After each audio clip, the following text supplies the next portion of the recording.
नमस्कार मित्रों, मोटिवेशनल टीके बुक चैनल में आपका स्वागत है। आज मैं आपके सामने एक महत्वपूर्ण विषय पर बात करने जा रहा हूं, सफलता, लक्ष्य और साधना। जीवन में हम सभी कुछ न कुछ पाने के लिए प्रयासरत रहते हैं। कोई सफलता के शिखर पर पहुंचना चाहता है, कोई अपनी पहचान बनाना चाहता है, तो कोई आत्मिक शांति और मोक्ष की खोज में है। लेकिन इन सभी लक्ष्यों तक पहुंचने के लिए सबसे जरूरी चीज है सही दिशा में निरंतर प्रयास। जीवन में मंजिल पाने के लिए दो चीजें आवश्यक हैं। पहला, लक्ष्य का स्पष्ट होना, और दूसरा, उस लक्ष्य तक पहुंचने के लिए सही साधन और मार्ग का चयन। बिना लक्ष्य के जीवन उसी प्रकार है जैसे बिना पतवार की नाव जो हवा के बहाव के अनुसार कहीं भी बह सकती है। आइए आज हम इस विषय पर गहराई से विचार करें कि लक्ष्य का निर्धारण और सही मार्ग पर चलना किस प्रकार हमारे जीवन को सार्थक बनाता है। हम अक्सर जीवन में जो भी कार्य करते हैं उसके पीछे कोई न कोई उद्देश्य अवश्य होता है, लेकिन यदि यह उद्देश्य स्पष्ट न हो तो हम सही दिशा में आगे नहीं बढ़ सकते। ये बात हम एक मजदूर के उदाहरण से समझेंगे। एक मजदूर से जब पूछा गया कि वह क्या कर रहा है तो उसने कहा, मैं रोटी कमाने के लिए काम कर रहा हूं। जब यही सवाल दूसरे मजदूर से पूछा गया तो उसने कहा, मैं एक भव्य इमारत बना रहा हूं। यही सोच का अंतर है। पहला मजदूर सिर्फ जीविका चला रहा था, जबकि दूसरा मजदूर एक बड़े लक्ष्य की दिशा में काम कर रहा था। जवाहरलाल नेहरू एक प्रसंग है। जब वे भाखड़ा नांगल बांध के निर्माण कार्य का निरीक्षण करने गए तो उन्होंने मजदूरों से पूछा कि वे क्या कर रहे हैं। मजदूरों ने कहा, हम रोटी कमा रहे हैं। नेहरू जी ने गुस्से में कहा, तुम सिर्फ रोटी कमाने के लिए काम कर रहे हो? तुम भारत का भविष्य बना रहे हो, एक महान राष्ट्र की नींव रख रहे हो। इस प्रसंग से सीख मिलती है कि कार्य का उद्देश्य सिर्फ जीविका नहीं बल्कि एक बड़ा सपना और लक्ष्य होना चाहिए।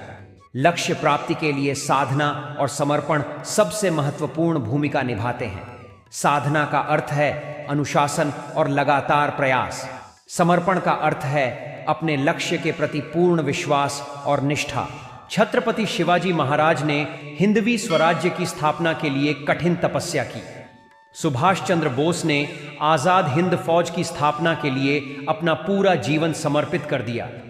ये सभी उदाहरण हमें यह सिखाते हैं कि यदि हम अपने लक्ष्य के प्रति समर्पित रहेंगे तो सफलता निश्चित है।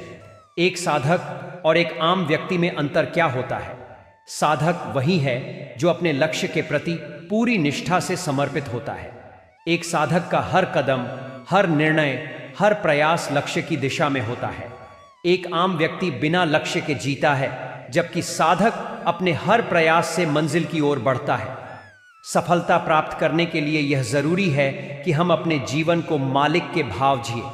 मालिक वही होता है जो अपने निर्णय खुद लेता है। जो परिस्थितियों का गुलाम बनकर जीवन जीता है वह नौकर होता है। अगर आप क्रोध करते हैं तो यह निर्णय आपका होना चाहिए, न कि परिस्थितियों का। क्या आपने कभी सोचा है कि गुस्सा करने का निर्णय आपका होना चाहिए या सामने वाले का? अगर आप खुश होते हैं तो यह निर्णय आपका होना चाहिए या किसी और का? मालिक वही है जो परिस्थितियों का गुलाम नहीं बनता बल्कि अपनी इच्छाओं और भावनाओं पर नियंत्रण रखता है। साधु वही है जो भूख लगने पर भी अपनी इच्छा से खाना खाता है, न कि भूख के दबाव में। अगर कोई परिस्थितियों के वश में काम करता है तो वह मालिक नहीं, एक नौकर है, एक गुलाम है। मालिक का भाव ही सफलता की चाबी है। टाटा कंपनी के कर्मचारियों को कभी हड़ताल करते हुए नहीं देखा गया, क्योंकि वे कंपनी के हिस्सेदार हैं। जब व्यक्ति मालिक बनकर काम करता है तो वह अपने हर प्रयास को एक बड़ा उद्देश्य देता है और डट कर काम करता है। बाधाओं से सीखना और आगे बढ़ना। सफलता का मार्ग कभी भी सीधा और सरल नहीं होता। रास्ते में रुकावटें, असफलताएं और संघर्ष अवश्य आएंगे, लेकिन इनसे डरने के बजाय उनसे सीखना जरूरी है। सफलता उन्हीं को मिलती है जो अपने डर पर विजय प्राप्त करते हैं। महात्मा गांधी को भी आजादी के संघर्ष में कई बार असफलताओं का सामना करना पड़ा, लेकिन वे रुके नहीं। अब्राहम लिंकन ने कई बार चुनाव हारे, लेकिन उन्होंने हार नहीं मानी। थॉमस एडिसन ने हजारों बार बल्ब बनाने में असफलता पाई, लेकिन अंततः सफलता प्राप्त की। वास्तविक सफलता उन्हीं को मिलती है जो असफलता से घबराते नहीं बल्कि उससे सीखते हैं। असफलता सफलता की पहली सीढ़ी होती है। सफल व्यक्ति वही है जो खुद प्रेरित रहता है और दूसरों को भी प्रेरणा देता है। एक दीपक जब जलता है तो न सिर्फ स्वयं रोशनी देता है बल्कि अंधकार को भी दूर करता है।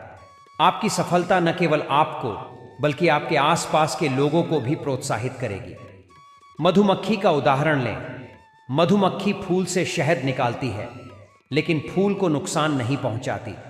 इसी प्रकार सफल व्यक्ति वही होता है जो अपने लाभ के साथ साथ दूसरे व्यक्तियों को भी लाभ पहुंचाता है। इसलिए खुद को पहचानें और लक्ष्य बनाएं।